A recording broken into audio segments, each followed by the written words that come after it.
Mission director थे, उन्होंने first मेरे को सबसे पहले एक मतलब फ्रेंड रिक्वेस्ट सेंड की। जब उनकी फ्रेंड रिक्वेस्ट आई मेरे पास, मैंने उसे एक्सेप्ट कर लिया। बाद सर जब मुझे होश आया तो वो मुझे ब्लैकमेल करके बोलते हैं कि देख, अब तू किसी और से शादी नहीं कर पाएगी, मैं अब तू मुझे छोड़ नहीं पाएगी, तुझे मुझसे शादी करनी पड़ेगी, मेरी लाइफ में रहना पड़ेगा।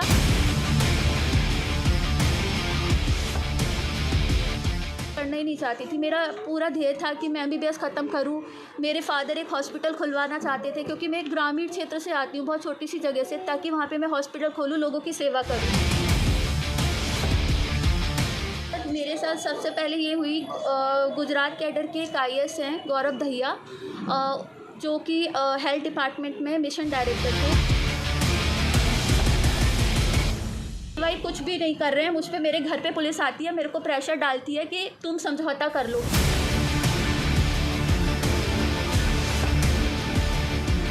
पुलिस मुझे बेनतहा टॉर्चर कर रही है दिल्ली में, तिलक मार्ग की पुलिस, और ये सर मुझे अतरौली थाने की पुलिस मुझे बहुत टॉर्चर कर रही है इधर।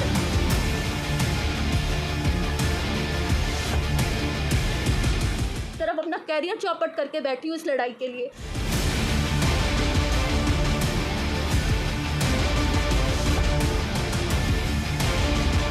मैंने राष्ट्रपति को मर्सी पिटीशन दिया है कि अगर मेरे को न्याय नहीं मिला सर, मुझे या तो सीबीआई जांच करवाए मेरे मैटर पे, या फिर मुझे मेरी बच्ची के साथ मरने की अनुमति दे।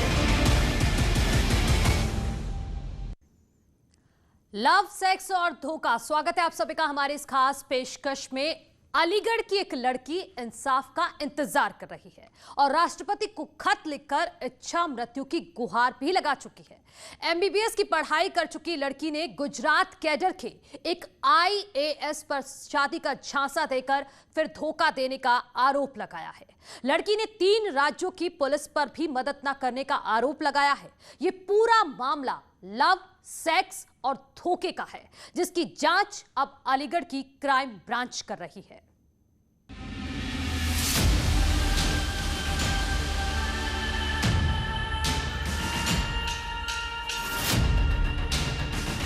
ऑनलाइन प्यार से शुरू हुई प्रेम कहानी अब कानूनी लड़ाई और इच्छा मृत्यु तक आ गई है। प्यार की इस कहानी के किरदार आम नहीं बल्कि बेहद खास है। लड़की एमबीबीएस की छात्रा है और लड़का आईएएस है। लड़की का दावा है कि फेसबुक से मोहब्बत परवान चढ़ी और गुजरात कैडर के आईएएस गौरव दहिया ने ऑनलाइन ही शादी का प्रपोजल दे दिया। सर मेरे साथ सबसे पहले ये हुई, गुजरात कैडर के एक आईएएस हैं गौरव दहिया, जो कि हेल्थ डिपार्टमेंट में मिशन डायरेक्टर थे। उन्होंने फर्स्ट मेरे को सबसे पहले एक मतलब फ्रेंड रिक्वेस्ट सेंड की। जब उनकी फ्रेंड रिक्वेस्ट आई मेरे पास, मैंने उसे एक्सेप्ट कर लिया। और सर उस टाइम ये था कि हमारी मैसेंजर से बातचीत हो रही थी। उस टाइम मैं अतरौली में थी अपने पेरेंट्स के घर पर। हमारी बातचीत शुरू हुई तो काफ़ी दिन तक बातचीत होती रही हमारी। ऐसे वो मुझे मैसेज करते थे, तो उसके बाद उन्होंने मुझे मैसेंजर पे ही शादी के लिए प्रपोज किया। शादी का ऑफर तो मिल गया, लेकिन लड़की पहले डॉक्टर बनकर अपना और अपने परिजनों का सपना साकार करना चाहती थी। लेकिन आरोप है कि आईएएस ने इमोशनल ब्लैकमेलिंग शुरू कर दी। एक्चुअली सर पहले शादी करना ही नहीं चाहती थी। मेरा पूरा ध्येय था कि मैं एमबीबीएस ख़त्म करूं। मेरे फादर एक हॉस्पिटल खुलवाना चाहते थे, क्योंकि मैं एक ग्रामीण क्षेत्र से आती हूँ, बहुत छोटी सी जगह से, ताकि वहाँ पे मैं हॉस्पिटल खोलूँ, लोगों की सेवा करूँ। तो मेरे फादर का यही सपना था, मैं एमबीबीएस कंप्लीट करूँ, मैं यहाँ पे हॉस्पिटल खोल के यहाँ पे इस्टेब्लिश हो जाऊँ। तो मैंने उन्हें बोला कि मुझे शादी नहीं करनी, मुझे शादी। फिर वो बोलते हैं कि नहीं, मैं तुम्हें बहुत प्यार करता हूँ, मैं तुम्हारे बिना रह नहीं सकता, मैं मतलब तुमने अगर छोड़ के गई तो मैं आत्महत्या कर लूँगा, ये कर लूँगा। सर मैं थोड़ा इमोशनली थोड़ा अटैच हुई इस चीज़ से कि ठीक है, वो मुझे इतना प्यार करता है। कुछ दिन तक ये सिलसिला ऐसे ही चलता रहा।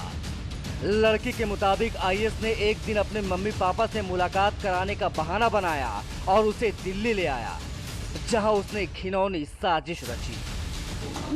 मुझे लेके अब दिल्ली गए कि मुझे अपने पेरेंट्स से मिलवाना है। बजाय वो अपने पेरेंट्स से मिलवाने की जगह वो मुझे सेंग्रीला में लेकर गए, दिल्ली में कनॉट प्लेस पे। जब मैंने उन्हें पूछा कि मम्मी पापा कहाँ हैं, तो वो बोलते हैं कि मम्मी पापा बस थोड़ी देर में आ रहे हैं, जब तक तुम चाय नाश्ता करो, मम्मी पापा आ रहे हैं। सर उन्होंने मुझे ड्रिंक में कुछ मतलब उन्होंने मुझे कुछ पिला दिया, मुझे उसके बाद कुछ भी होश नहीं है। उन्होंने मेरे उस टाइम में वीडियोस बनाए सेंसिटिव पोजीशन में और मतलब कॉम्प्रोमाइज़ पोजीशन में, और उन्होंने मेरे काफ़ी सेंसिटिव फ़ोटोज़ और वीडियोस लिए। आईएएस पर लड़की ने ब्लैकमेल करने और शादी का लगातार दबाव बनाने का आरोप भी लगाया है। लड़की ने यह भी कहा कि बदनामी के डर की वजह से ही उसने शादी करने के लिए हामी भर दी थी। इन्होंने मुझे एक मैसेज किया धमकी भरा, जो सारे प्रूफ मेरे पास हैं। इन्होंने मुझे बोला कि अगर तू नहीं आई दिल्ली तो मैं आज तुझे लिख के दे रहा हूँ, तू किसी भी रिश्ते में नहीं रहेगी। इन्होंने मुझे धमकी दी। उन्होंने मेरे को फ़ोन पे बोला भी कि अगर नहीं आई तो देख मैं ये सारे फ़ोटोज़ दिखा दूंगा, मैं जीवन में किसी और का नहीं होने दूंगा तुझे, तेरे पेरेंट्स को दिखा दूंगा, वायरल कर दूंगा, धमकी देने लगे। सर मैं इनके पास गई। उसके बाद इन्होंने मुझसे 24 फरवरी 2018 को तिरुपति बालाजी में ब्लैकमेल करके, प्रेशराइज करके इन्होंने मुझसे शादी की। फरवरी 2018 में शादी के बाद एक बच्ची का जन्म हुआ, लेकिन लड़की का आरोप है कि आईएएस ने बच्ची को अपनाने से ही इनकार कर दिया, जिसके बाद लड़की ने गुजरात में ही आईएएस की शिकायत कर दी। सर वो बच्चे को एक्सेप्ट नहीं कर रहे थे। मैंने उनकी कंप्लेंट गुजरात में की।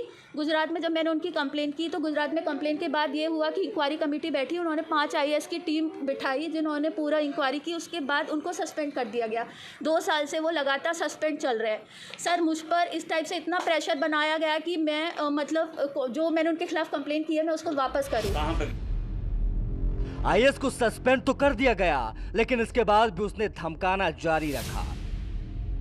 पीड़ित का आरोप है कि एफआईआर दर्ज करने के लिए भी उसे काफी धक्के खाने पड़े और अभी भी पुलिस उसे परेशान कर रही है। हेल्प नहीं मिली सर पुलिस उल्टा मुझे ही टॉर्चर करती है। मेरे घर आती है, मुझे बोलती है कि एक समझौता करो। कहाँ की पुलिस? सर दिल्ली की पुलिस मुझे बेनतहा टॉर्चर कर रही है। दिल्ली में तिलक मार्ग की पुलिस, और ये सर मुझे अतरौली थाने की पुलिस मुझे बहुत टॉर्चर कर रही है। इधर अलीगढ़ की पुलिस। एमबीबीएस की पढ़ाई से अपने सुनहरे भविष्य का सपना सजो रही लड़की अब अपनी बेटी को इंसाफ दिलाने की लड़ाई लड़ रही है। लिहाजा उसने राष्ट्रपति को भी खत भेजा है। मैंने राष्ट्रपति को मर्सी पिटीशन दिया है कि अगर मेरे को न्याय नहीं मिला सर, मुझे या तो सीबीआई जांच करवाए मेरे मैटर पे, या फिर मुझे मेरी बच्ची के साथ मरने की अनुमति दे। मैं राष्ट्रपति सर को मर्सी पिटीशन डाल चुकी हूँ क्योंकि मैं बहुत थक गई हूँ। एक लड़की 2 साल से लगातार भाग रही है। 3 महीने की बच्ची थी मेरी, 7 महीने की थी तब वो सस्पेंड हुआ है। तब से वो 2.5 साल की हो गई। मैं तब से उसको लेके भाग रही हूँ। ना मैं उसकी तरफ जान दे पा रही हूँ, ना मैं अपनी तरफ अपना कैरियर चौपट करके बैठी हूँ इस लड़ाई के लिए। पीड़ित लड़की ने इंसाफ न मिलने पर खुदकुशी की भी धमकी दी है। वहीं पुलिस ने साफ किया है कि जांच के बाद ही कोई कार्रवाई की जाएगी। दिनांक 25/1/21 को थाना अतरौली पर एक पीड़िता के द्वारा एक प्रकरण में एफआईआर पंजीकृत कराई गई थी, जिसका कि क्राइम नंबर 40/21 है। वर्तमान में ये मुकदमा क्राइम ब्रांच में विवेचनाधीन है और बतौर सीओ क्राइम मेरे द्वारा इसका पर्यवेक्षण किया जा रहा है। उक्त मुकदमे में साक्ष्यों के आधार में उचित वैधानिक कार्यवाही कराई जाएगी। लड़की इंसाफ के लिए भटक रही है और जनवरी से अब तक पुलिस की जांच पूरी नहीं हो सकी है। ऐसे में सवाल यही है कि आखिर महिला सुरक्षा को लेकर इतनी लापरवाही क्यों है? आखिर जांच में इतनी सुस्ती क्यों है? सवाल ये भी है कि आखिर इस तरह के मामलों पर रोक कैसे लगेगी? Bureau report, news 18।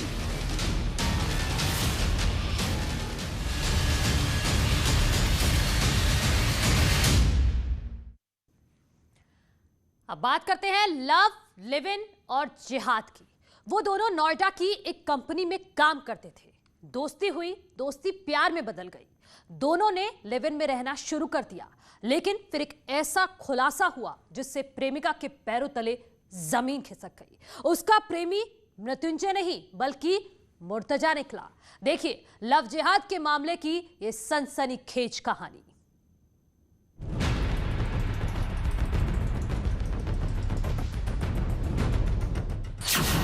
Love, live in और सेक्स। और मैं कंपनी में जॉब करती थी। वहाँ पर मुझे ये लड़का मिला था जिसका नाम हिंदू समझती थी मैं उसको। ये कुछ समय बाद मुझे मालूम पड़ा कि ये लड़का मुस्लिम है। मुझे इसका आधार कार्ड मिला था। जब मुझे इसका आधार कार्ड मिला तो मैं इसको बोला कि ये तो मुस्लिम नाम है, तो मैं तो मंदिर भी जाते हो, हर जगह जाते हो। बोला तो क्या हो गया, तुम्हें रहना है तो रहो, नहीं वरना चुपचाप रहती रहो मेरे साथ ऐसे ही। जब लड़की ने मुर्तजा से उसके धर्म के बारे में पूछा तो उसने कहा, मुर्तजा हो या मृत्युंजय, क्या फर्क पड़ता है, तुम मेरे साथ रहती रहो। वो उसे वीडियो वायरल करने की धमकी देकर ब्लैकमेल करने लगा। बोला भी ऑब्जेक्शन करा तो उसने मेरे कुछ फोटोज थे और जो वीडियोस थे उनको वायरल करने के लिए बोला। ठीक है, जब उसने उसको वायरल करने के लिए बोला तो मैंने मना करा कि तुमसे अननेसेसरी इसके साथ रहना ही पड़ा, प्रेशर में आती है। ठीक है, इस बीच में 1-2 बार प्रेगनेंट भी हुई थी, मेडिसिन भी ले रही थी। और अभी लास्ट मार्च या अप्रैल 3 दिन का रिपोर्ट दी प्रेगनेंसी की, उस टाइम उसने मुझे इतना मारा था कि जो मिसकैरेज हो गया था। यहाँ तक कि मुर्तजा के परिवार वालों ने भी लड़की के सामने शर्त रख दी कि धर्म बदलो, फिर हमारे बेटे से शादी करना। मदर आई थी, उसकी सिस्टर आए थे महीने से मुरादाबाद 15 से। उन लोगों ने, वो लोग नवंबर में आए थे, अक्टूबर 2019 में आए थे। उन्होंने मुझसे कहा था हम शादी तो करा लेंगे लेकिन तुम्हें अपना धर्म परिवर्तन करना पड़ेगा। मैंने कहा कि तुम्हें धर्म परिवर्तन नहीं करो, बोले तो फिर शादी नहीं करते, चुपचाप ऐसे रहती है। आखिरकार परेशान होकर इस लड़की ने नोएडा पुलिस में एफआईआर दर्ज करा दी। मुर्तजा मुरादाबाद का रहने वाला है लेकिन नोएडा की कंपनी में काम करता है। आखिरकार पुलिस ने इस आरोपी को गिरफ्तार कर लिया है। पीड़िता और अभियुक्त कुछ समय से साथ लिव इन रिलेशनशिप में रह रहे थे और जब पीड़िता ने अभियुक्त को शादी के लिए कहा तो उन्होंने उन पर धर्म परिवर्तन का दबाव बनाना शुरू कर दिया। इसके बाद पीड़िता ने उन पर दुष्कर्म एवं धर्म परिवर्तन प्रतिषेध अधिनियम के अंतर्गत एक मुकदमा पंजीकृत कराया। मुकदमा पंजीकृत होने के बाद टीम गठित कर दी गई थी अभियुक्त की गिरफ्तारी हेतु और एक ही दिन बाद 15 जून को सफलतापूर्वक गिरफ्तार कर उन्हें जेल भेज दिया गया है। लड़की का कहना है कि मुर्तजा नाम बदलकर कई लड़कियों को अपने जाल में फंसा चुका है। मुर्तजा अब सलाखों के पीछे है। इस लड़की की मांग है कि लव जिहाद कर उसे धोखा देने वाले मुर्तजा के खिलाफ सख्त से सख्त कार्रवाई होनी चाहिए। फरीद शम्सी के साथ अमित सिंह की रिपोर्ट। लव जिहाद के खिलाफ यूपी में सख्त कानून है, कार्रवाइयां भी हो रही हैं, लेकिन मामले थमने का नाम नहीं ले रहे हैं। रुक रहे एक छोटे से ब्रेक के लिए, जल्द लौट रहे।